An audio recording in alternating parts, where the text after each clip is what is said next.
குரு, குருவுடன் மாந்தி. குருவோட யாருக்கு மாந்தி இருந்தாலும் சரி, எக்கனாமிக்கல்ல வந்து போராடிக்கிட்டே இருப்பாங்க. பொருளாதார தன்னிறைவு இருக்காது. இவங்க சொந்த ஊரை விட்டு வெளியூர் போய் வெளிநாடு வெளிமாநிலங்களை வாழ்றவங்க கொஞ்சம் முன்னேற்றம். ஒரு தடவை வீழ்ச்சி அடைஞ்சு போராடி எல்லாத்தையும் இழந்து மேலே வர்றதெல்லாம் குருமாந்தி.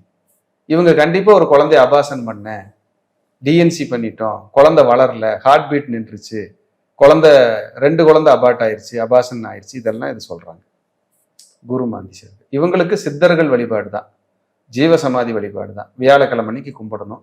அதில் நான் குறிப்பாக சொல்லக்கூடியது குருமாந்தி எப்போ சேர்ந்திருந்தாலும் சதாசிவ பிரம்மேந்திராள், கரூர் பக்கத்தில் நெரூர், கரூர்லேருந்து 12 கிலோமீட்டர் நெரூர். 400 வருஷம் ஆச்சு அவர் அடங்கி. ரொம்ப விசேஷமான சித்தர், ரொம்ப பவர்ஃபுல்லான சித்தர். அவர்கிட்ட போய் உட்காந்துட்டு வந்தாங்கன்னா அவர்கிட்ட ஒரு வாசனை திரவியங்கள்லாம் வச்சு அவரோட ஜீவசமாதியில் நெய் தீபம் ஏற்றி அர்ச்சனை பிரார்த்தனை பண்ணிட்டு வரும்போது அவங்களுக்கு இந்த குரு மாந்தியினுடைய தாக்கங்கள் குறைஞ்சு அவங்க குழந்தைங்க நல்லா இருக்காங்க, பொருளாதாரத்துல நல்லா இருக்காங்க. இது குருமார்களோட சாபம் குருமாந்தி. அப்புறம் பணத்தை ஏமாத்துனது, பொருளாதாரத்தை ஏமாத்துனது. இவங்க பதவிக்கு வரணுங்கிறதுக்காக இன்னொருத்தன் பதவியை காலி பண்றது குருமாந்தி எல்லாம்.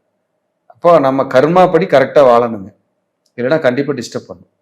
வாழும் போதே குழந்தைகளை சொந்தக்காரங்களை காயப்படுத்தி வாழ்ந்தா எப்படி இருக்கும்?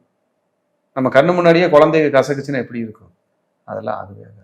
மாந்தி யாருக்காவது தனியா இருக்குதுன்னா நீங்க பயப்படவே வேண்டாம், ஒன்றும் பண்ணாது. ஒரு கிரகத்தோட சேரும் போது தான் இத்தனையும் சொல்லிட்டு இருக்கிறேன்.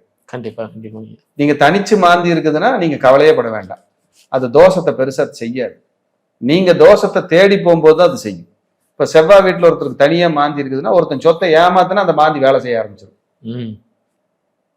அடுத்தவன் இடத்துல ஒரு 2 அடி நீங்க உள்ள உருகிட்டீங்கன்னா அந்த மாந்தி வேலை செய்ய ஆரம்பிச்சிடும். தனிச்சு மாந்தி இருக்கும்போது நீங்க தோஷத்தையே செய்யல, நான் நேர்மையா தான் நடந்துக்கிறேன்னா மாந்தி ஒண்ணும் பண்ணாது. இவ்வளவு விஷயம் இருக்குங்க.